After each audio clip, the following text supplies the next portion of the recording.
This podcast is brought to you by JuiceComedyToronto.com. Also, check them out on Instagram at JuiceComedyTO. What's going on, ladies and gentlemen? This right here is the host of the Africa versus West Indies comedy clash that just finished a few minutes ago. You know who we have in the building. We have Mr. Paul Thompson in the building today. What's going on, my brother? I'm out here, man. I'm happy that's... Oh, man.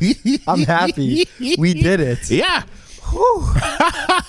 How was it actually? Because you hosted before? I hosted. Can you believe that? Yeah. Isn't it crazy? Crazy. I'm a white guy. It's all good, though. Right? And I held it down. Yeah. Do you want me to be completely honest with you? 100%. Because it's the end of the show and I've had a few drinks and stuff.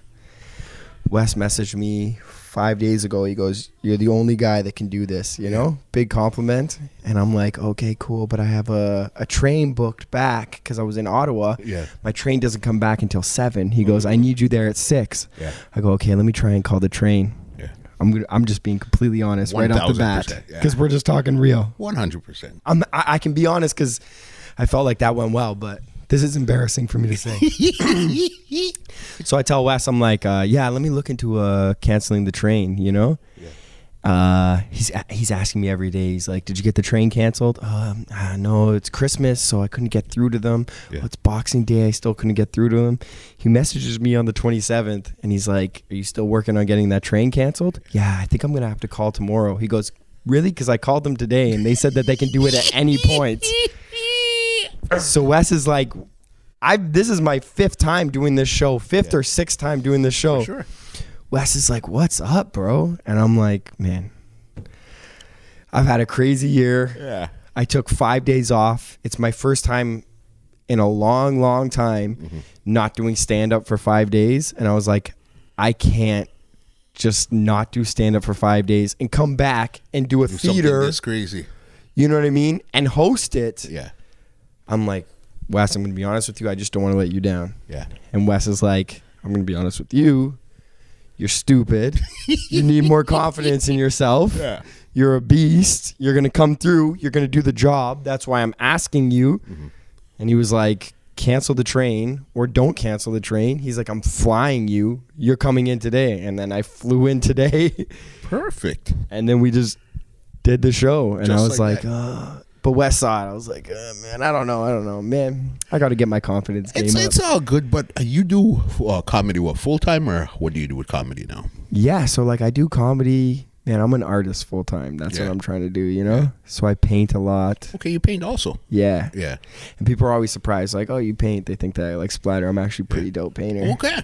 What kind of stuff you like to paint? I paint like portraits and stuff. Okay. Yeah. Yeah. You want to see? All right, show me. Because I know you. right I know now. you as a joke They can- slinger. You know what I mean? That's what I. They can know show it after, Paul but they'll Thompson see your is. reaction. But this is like the thing, yeah. Like I always show people like my paintings. Man, this thing is like comedy and everything. And like that's why people ask why I can do like, man, it's all art to me. Yeah. Straight up, like it's all art. Like I just don't want to ever. That's why I was nervous to do this show, because I don't want to ever give you half-ass. I don't want to. You know what I mean? I want to give you my full Real potential. deal. Yep.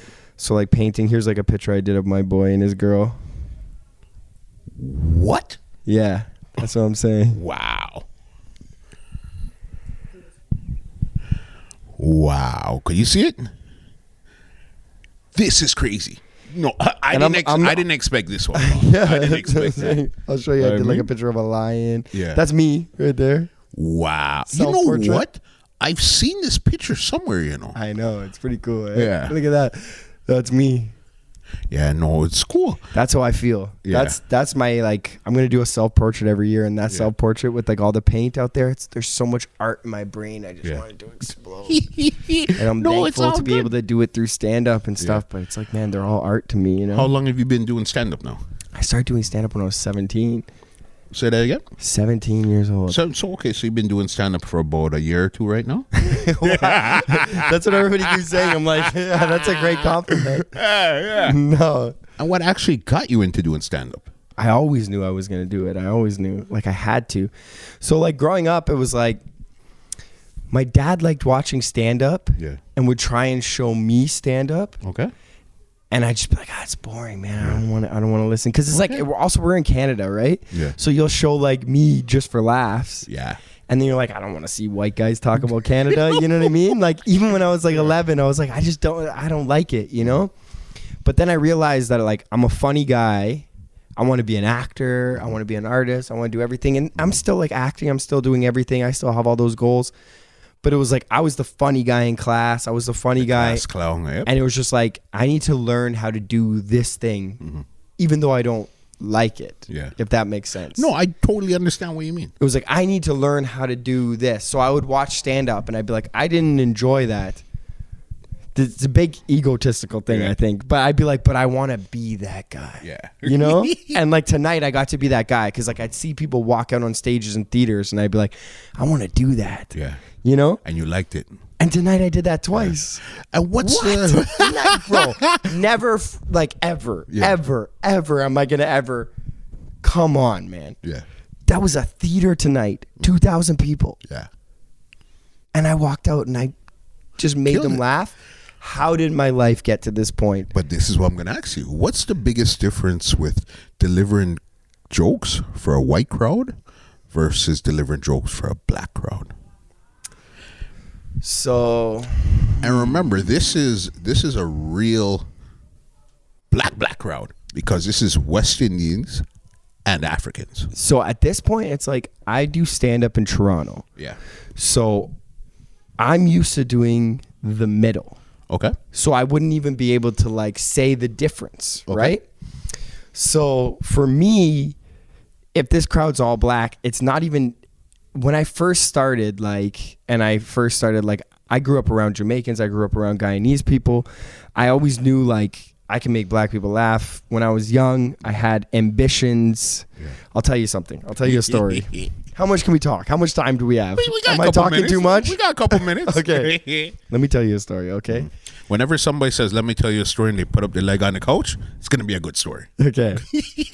So here's what I think about doing stand-up. And like, it's 2019, so I'm supposed to say urban crowds. Okay. Black crowd. Bun that. Yeah. It's not urban crowd. Yeah. Straight up tonight, that was Yeah. 2,000 black people. Yeah. There was 4 white girls there. Yeah. I know what's up, okay? So when I was growing up, I was like 12 years old. I remember sitting on the floor. I was playing with Lego. And there was a special that came on to Comedy Central. And it was the Nubian Show special. Kenny Robinson had a show called The Nubian Show. Okay. That was Canada's first all-black comedy show. Never knew that. Okay? So in this special, you're going to see Russell Peters, you're going to see John Paul, you're going to see Kenny Robinson. Mm-hmm. This is also the show that Kevin Hart used to drive up just to do. Okay? What? Because Kenny Robinson used to have a show in Canada. Yeah. And Kevin Hart was a writer for that show. So Kevin Hart would come up just to do this show for all black people. So 10 years in, I'm watching this show playing Lego. I'm 12 years old, okay? I'm watching this show, I'm playing Lego. And they're like, this is the first time in Canada, the first time that we've put on a show that's for all black people. And it's 4 guys sitting around a table. And they're all like, we put on a show for all black people. I'm 12 years old. I'm a white kid playing Lego. And I'm like, I know I'm funny. Yeah. I know I'm going to figure out how to do stand-up comedy. I want to be one of the first white guys in the black crowd to do that show. Yeah. To do that show. Okay? Yeah. 10 years later. Mm-hmm. I'm 12 years old. 10 years later. Now I'm like 22. It might be 10, 12 years later. I'm 22, 23, 24. I think 24 years old. Yeah. A bunch of series of events happen. Kenny Robinson asked me to do that exact show. Crazy. Okay? Yeah. So I go and I'm super nervous. Okay? This is a really good ending. Yeah. That's like very, very topical. So I go, I do it, and I smash. Yeah. And I'm not gonna lie to you. Yeah. I told you, I'm coming in. I'm gonna be completely honest with you with everything. I do the show. I smash it. I get off stage, and I call my dad, and tears come into my eyes. Yeah. I'm like, Dad, when I was 12 years old, I was playing Lego. There was this show. I had a dream, and I wanted to do this, and I wanted to be the only white guy. Tonight I came in. There was 300 black people. I knew I could do it. I knew I could do it since I was 12. 10 years later, I did it. Crazy. I did it. And my dad's like, what? He's overwhelmed. Crazy. I did it. that led me to doing this. Yeah. To opening for Lunel, to opening for everybody. Moral of the story is tomorrow night is the 25th anniversary of that show. And I'll be on that show tomorrow recording it for Sirius XM. Wow. That's where I'm at. Isn't that a full circle moment? What? I know. Yeah. Like, I'm not playing that dumb. Like, that I'm like, oh, I'm just like a white guy that's like, yeah, I just get along. Like, whoa, I really did it, man. Yeah, that's crazy. I really did it. Yeah. And you know what it is? It's like at the end of the day when you're like, what's the difference between the black crowd and the white crowd? I knew that I could do the black crowd at first because I knew things about, like, I could make Jamaican jokes. I could make Guyanese jokes. Because you understood it. That was years ago. Now I'm at this point where I realize, and it's the most beautiful things about human beings. Yeah.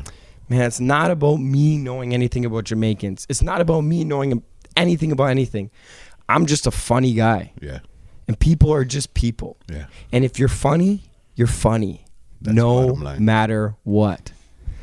So tonight's not me being like, do your Jamaican material. Yeah. I did the same material I would do if I was in Muskoka tonight. Yeah.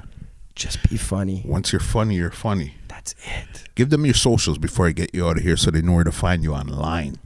Yeah, you can find me at Paul Thompson Comedy. That's my Instagram. That's where I also post a lot of the paintings that I talked about. Yeah. I think I seen on your page, 'cause I do follow you. You know that, right? Yeah. Yeah. Big things coming this year. Crazy. Can't wait to see you actually fit in where you really feel 100% comfortable and I'm actually trying, make man, it you know? happen. You know what I mean? Man, we're all just people. Who was your favorite team tonight? Africa or West Indies? I'm always partial to West Indies. Yeah. You know? I'm happy with everybody. Like, they did it. Honestly, everybody really, really killed it. Yeah. I'm always going to be partial to West Indies, you know? Because White Yardie, I love White Yardie. Major Hype, I love Major Hype. I think, you know, West Indies just... there's a different vibe. You know what I mean? Like, crazy vibe. And as I said, went upstairs, I seen you actually manhandling the crowd. I said, okay, I see you, Paul. You know what I mean? I see you. Definitely always you. a pleasure when we connect. You know what I mean? please connect anytime. Come As on, you man. can see, I'm like, bro, I can talk. You guys are like, we need time to talk. I'm like, bro, I will talk. Yeah. This is my passion, bro. This It's is it. your job. You get paid to talk. You know what I mean? I do, yeah, I know. I guess so. Yeah. That's what I hope for. Man, Definitely gonna catch up with beyond you lucky. in 2020 because we got to really sit down and give you the full beginning to end. This was just actually the Africa versus West Indies comedy showdown podcast edition. You know what I mean? Yes. So everybody came in, they gave their piece and everything, but we're actually gonna sit down with everybody eventually one-on-one, do the full podcast. Let's you know do what it. I mean? It's Entertainment Report. You know, Paul, I got nothing but always stories. a pleasure. I got Always a nothing but pleasure. stories, nothing but. I love it, man. I'm art all day. That's all day, it. every day. All day. That's it. You heard from the man himself. Follow him on social media so you could see everything that I'm he's just doing. going to keep This guy- creating every this guy's single crazy. second. I live and breathe art. Yeah, Follow me. right there. My pleasure. This podcast is brought to you by www.twolinedmusica.com.